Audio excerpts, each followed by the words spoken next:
1997년 12월 3일 국가부도라는 네 글자가 TV 화면을 넘어 안방까지 파고들었던 그날 혹시 기억하십니까?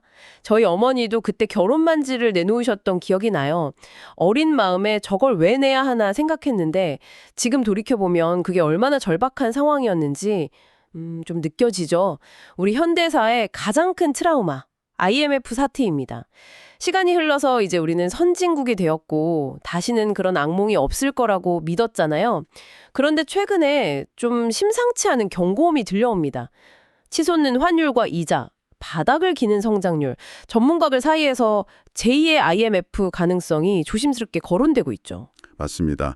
그래서 오늘 저희는 겁을 들이려는 게 절대 아니고요. 오히려 그 반대입니다. 보내주신 자료를 바탕으로 막연한 공포 대신에 냉철한 현실을 좀 마주하려고 합니다. 현재 우리 경제의 혈관 속에서 대체 무슨 일이 벌어지고 있는지, 그리고 만약 폭풍이 온다면 그 속에서 당신의 소중한 자산을 지킬 생존 배낭을 어떻게 구려야 할지, 가장 불편하지만 어쩌면 가장 필요한 이야기를 나눠보겠습니다. 좋습니다. 그럼 현재 우리 경제가 보내고 있다는 그 경고 신호 첫 번째부터 한번 짚어보죠. 자료에서는 가장 먼저 환율의 발작을 꼽고 있네요. 원달러 환율이 1,470원을 돌파했다는 뉴스가 나왔을 때 다들 가슴이 철렁했거든요. 경제를 잘 몰라도 이 숫자가 왜 이렇게 무섭게 느껴지는 걸까요? 그게 국가 경제의 체온계 같은 지표이기 때문입니다. 아, 체온계요? 네, 환율이 1,400원을 넘었다는 건 우리 경제에 지금 고열이 나고 있다는 뜻이죠. 즉 세계 시장에서 대한민국 원화의 가치가 그만큼 떨어졌다는 신호거든요. 자료에서 아주 흥미로운 지점을 짚어줬는데 역사적으로 우리나라 환율이 1,400원 선을 넘었던 건 딱 3번뿐입니다. 네, 딱 3번이요? 네, 1997년 IMF 외환위기, 2008년 글로벌 금융위기, 그리고 바로 지금입니다. 와, 이게 그냥 우연이라고 하기에는 너무 좀 소름 돋는데요? 그렇죠.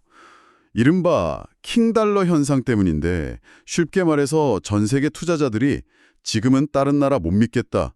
가장 안전한 미국 달러만 사자. 이렇게 몰려드는 거예요. 그러면서 달러 가치만 홀로 치솟고 다른 나라 돈 가치는 뚝뚝 떨어지는 현상입니다.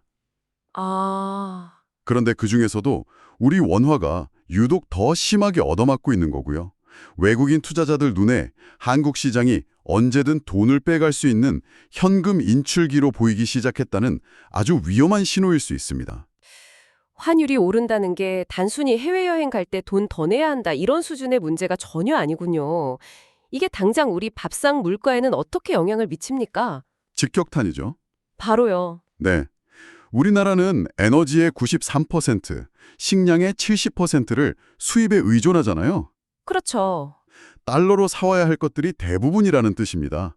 환율이 오르면 당장 기름값이 오르고 그럼 물류비가 오르겠죠?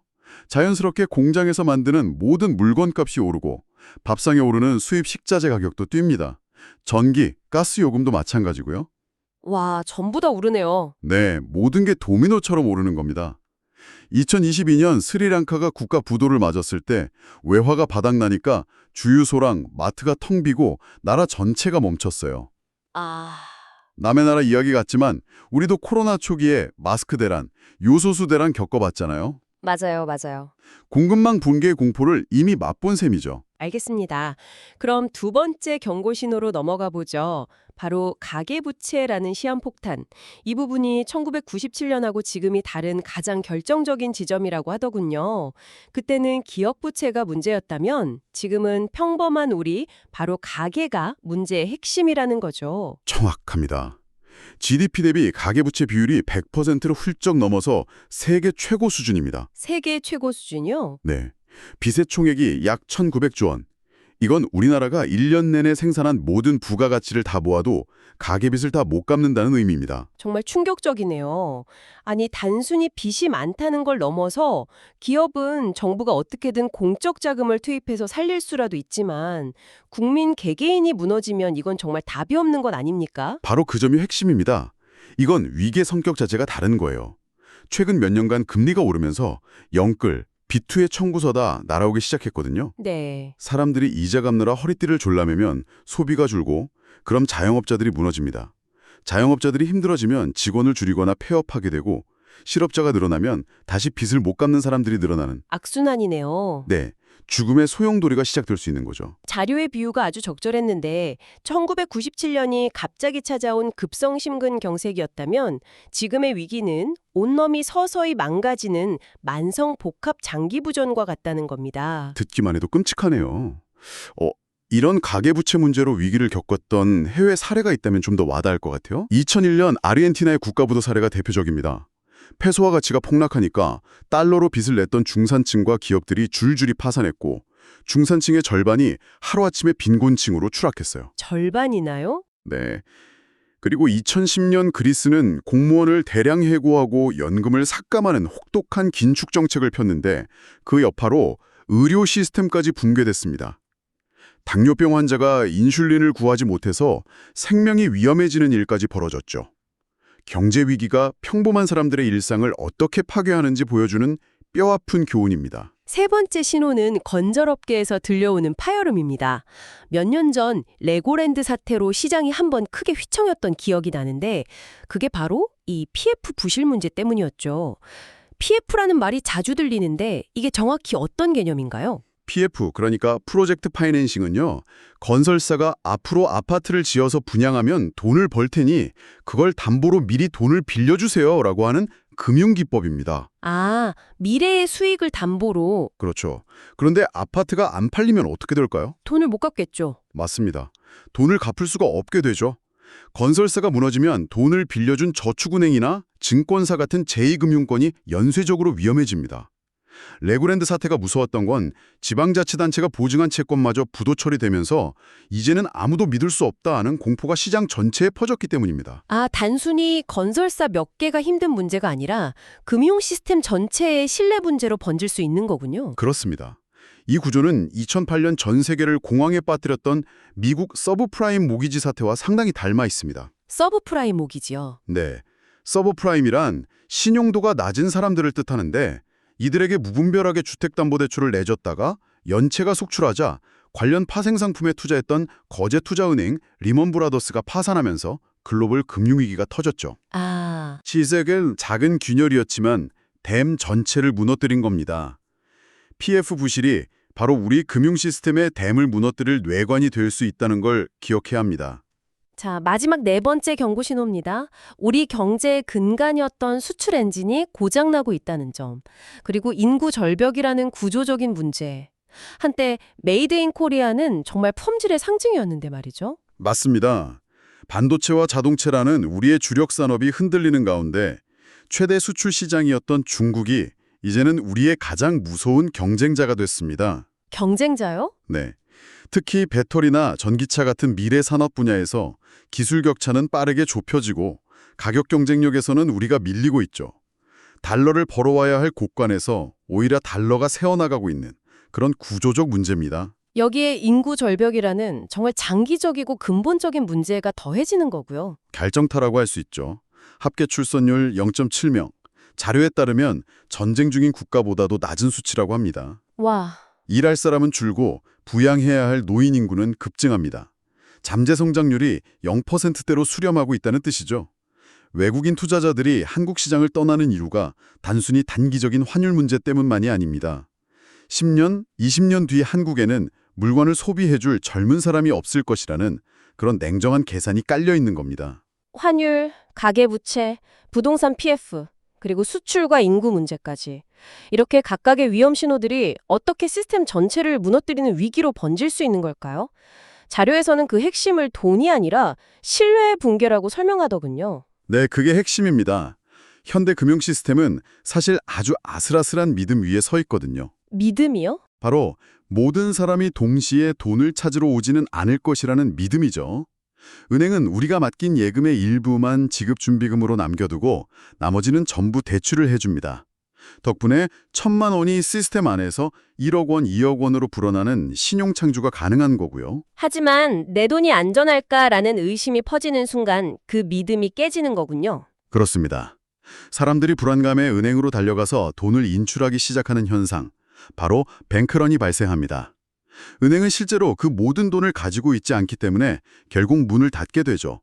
1997년에 우리가 똑똑히 봤던 장면입니다. 그런데 정부의 예금자 보호 제도가 있지 않습니까? 5천만 원까지는 국가가 보장해 준다고 하는데요. 물론 한두 개의 은행의 문제라면 예금자 보호기금으로 막을 수 있습니다. 하지만 여러 은행이 동시에 무너지는 시스템 위기 상황에서는 기금의 규모가 실제 예금 총액에 비해 턱없이 부족합니다. 그럼 정부는 어떻게 할까요? 결국 돈을 찍어낼 수밖에 없습니다. 중앙은행이 발권력을 동원하는 거죠. 그 순간 화폐 가치는 휴지 조각이 됩니다. 베네수엘라처럼 아침에 1,000원이던 빵이 저녁에 2,000원이 되는 그런 하이퍼 인플레이션이 발생할 수 있습니다.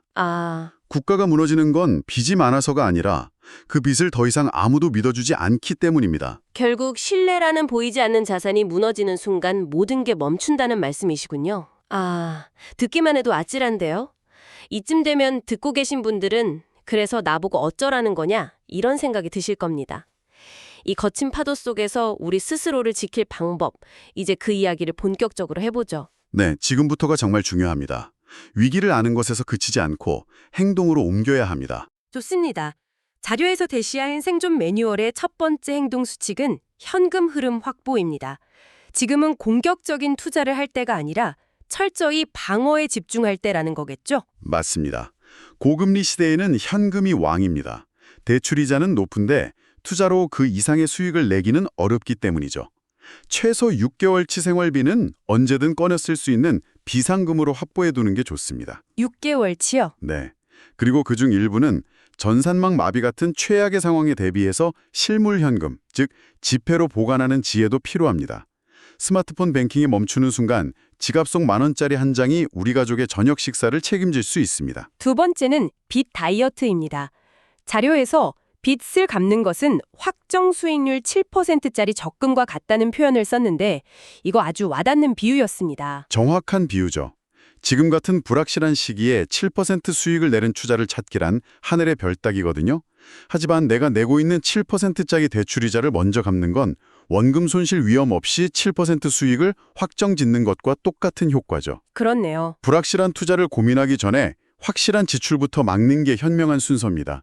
특히 금리가 높은 카드론이나 제2금융권 대출부터 상환해야 하고요.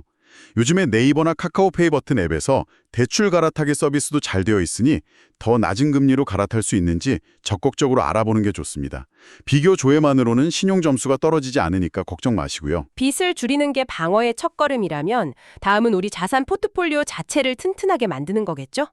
자료에서는 원화 자산 몰빵의 위험성을 강하게 경고하고 있습니다. 그렇습니다. 달러 자산 편입이 세 번째 수칙입니다. 이건 환율 변동으로 돈을 벌겠다는 환테크 개념이 아니에요. 그런 게 아니고요. 원화 가치가 폭락할 때 달러 가치는 반대로 오르기 때문이죠. 보험이라는 말씀이 와닿네요. 그럼 구체적으로 어떻게 달러 자산을 확보할 수 있을까요? 달러 예금 말고 다른 방법도 있습니까? 매달 적립식으로 달러 예금에 가입하거나 미국 국채 ETF 같은 상품을 사모으는 전략이 유효합니다. ETF요. 좀 어렵게 들리는데요. Exchange Traded Fund의 약자인데 복잡하게 생각할 것 없이 미국 정부가 발행한 안전한 채권을 모아놓은 주식 같은 상품이라고 이해하시면 됩니다. 주식처럼요. 네, 주식처럼 증권사 앱에서 쉽게 사고 팔 수 있어 편리하죠. 요즘엔 토스뱅크 외화통장처럼 환전 수수료가 없는 서비스도 있으니 잘 활용하시면 좋습니다. 네 번째 수칙은 실물 자산과 나 자신의 능력을 확보하라는 것이네요. 이건 좀 더 근원적인 대비책 같습니다. 맞습니다. 극심한 위기 상황에서는 돈이 있어도 물건을 못 살 수 있거든요. 그렇죠. 코로나 때 겪어봤죠. 네, 마트 진열대가 통 비었던 걸 기억하실 겁니다. 식량, 생필품, 상비약 등은 최소 3개월치를 비축해두는 것이 좋습니다. 그리고 대표적인 안전자산인 금, 골드도 포트폴리오의 일부로 고려해 볼 만합니다. 금 투자라고 하면 보통 금은방에 가서 골드바를 사거나 은행에서 골드뱅킹에 가입하는 걸 떠올리는데요. 자료에서는 다른 방법을 추천하더군요. 네, 바로 세금 문제 때문입니다. 가장 효율적인 방법은 증권사 앱을 통해서 KRX 금시장에서 거래하는 겁니다. KRX 금시장이요? 네, 주식처럼 1g 단위로 쉽게 사고 팔 수 있고 무엇보다 매매 차익에 대해서 세금이 면제됩니다. 골드바는 부가가치세 10%가 붙고 은행 골드뱅킹이나 금펀드는 배당소득세 15.4%를 내야 해서 좀 불리할 수 있습니다. 그리고 가장 중요한 자산은 결국 나 자신이라는 말이 나옵니다. 어떤 위기에도 흔들리지 않는 자산이죠. 맞습니다. 위기 시 최고의 안전자산은 내 머릿속의 지식과 내 손의 기술입니다. 회사가 나를 지켜주지 못할 때 회사 밖에서도 돈을 벌 수 있는 능력을 지금부터 길러야 합니다. 2001년 아르헨티나 위기 때 금융 전문가는 대거 실직했지만 전기 기술자나 배관공처럼 손으로 무언가를 고치고 만들 수 있는 사람들은 살아남았거든요. 와. 어떤 상황에서도 필요한 사람이 되는 것, 그것이 최고의 위기 대비책입니다. 5번째는 경제 공부네요. 사실 오늘 우리가 나누는 이 대화 자체가 경제 공부의 일환이 될 수 있겠습니다. 공포는 무지에서 온다는 말이 있잖아요. 그렇죠. 금리가 왜 오르는지, 환율이 우리 삶에 어떤 영향을 미치는지, 이런 기본적인 경제 지표를 스스로 해석하고 위험 신호를 읽을 수 있어야 합니다. 금융 문맹에서 벗어나야 남들이 공포에 사로잡혀 투매할 때 오히려 기회를 볼 수 있는 안목이 생깁니다. 위기는 중배된 자에게만 기회가 되니까요. 6번째 수칙은 멘탈 관리와 공동체입니다. 어찌 보면 가장 중요할 수도 있겠네요. 경제 위기는 결국 멘탈 싸움이니까요. 맞습니다. 매일 쏟아지는 부정적인 뉴스에 휩쓸려서 조급한 결정을 내리지 않도록 냉철함을 유지해야 합니다. 그리고 이럴 때일수록 기댈 수 있는 가족, 친구, 이웃 같은 공동체 네트워크가 정말 중요합니다. 아, 사람 관계. 네. 극단적인 위기 상황에서는 화폐 시스템이 마비되고 물물 교환이 등장하기도 하는데 그럴 때 나를 도와줄 수 있는 건 결국 사람이거든요.